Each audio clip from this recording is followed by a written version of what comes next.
Hey everybody, welcome to Leon's Chainsaw Parts and Repair. I was getting a couple Macs ready to put in the attic. My time with testing them, I feel, is done. And I just wanted to make a few comments before I did. Uh, it's been interesting. This spring I've primarily run these two up on the firewood hill when I've gone up, and I probably run the ProMac 850 the most. The 710 automatic, that's the predecessor to the ProMax 700, and God, those things are popular. I still blame Buckin, well, for all of these things being so popular. Excuse me. But I was able to pull that 710 for a much better price than a ProMax 700. So it got me that 70cc saw that I could kind of compare to the 82cc. And I mean, there's a difference. There is in any model.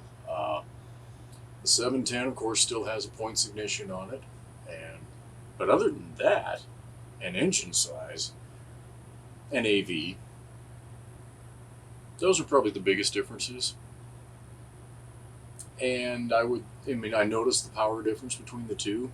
I actually do like this 850. I had a 30-inch bar on it the last two times that I've gone up falling, and I've had trees that were 24 inches that I was working with. I don't think any were any bigger than that, but it was nice to have that extra bar so I didn't have to dink around with cutting from both sides of the tree. I just go at it and be done. And it handled it just fine. Idle was stable. You know, the whole AV thing for me is overrated. I don't do, I'm not a faller. I'm not a tree guy, so to speak. I'm a weekend warrior and a guy who enjoys chainsaws. So maybe if I ran them every day, the AV stuff would mean a little more to me. But I honestly don't notice the difference when I'm running them. So whoop-de-doo.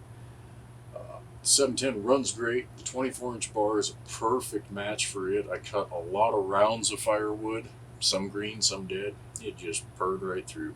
Beautiful. I'm going to say, for falling with this 850, it was good. I love the full wrap handle. I love it and I hate it. Okay? I'll tell you why. I love it because it's a full wrap and it's easy to fall that way. I hate it because they didn't leave you enough damn room. Okay? You got to turn this chain brake at some odd ass angle to get it out of here when you're taking the bar off. And that sucks. All they needed was another inch and it would have been a snap.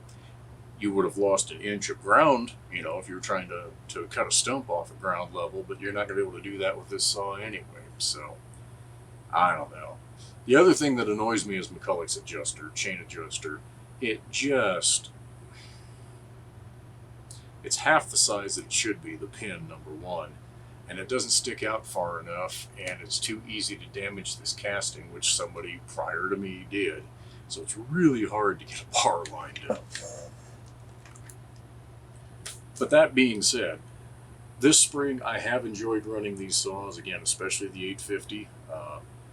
It's been dependable. It's an easy starter. Hasn't given me any crap when I'm out in the woods. I got to tune it on a real hot, late morning, early afternoon. Tune it for that weather. Got to do that with any saw. So, you guys know I'm a home light guy. I have flicked more than my fair share of shade at McCulloch, and I'm still a home light guy. That hasn't changed.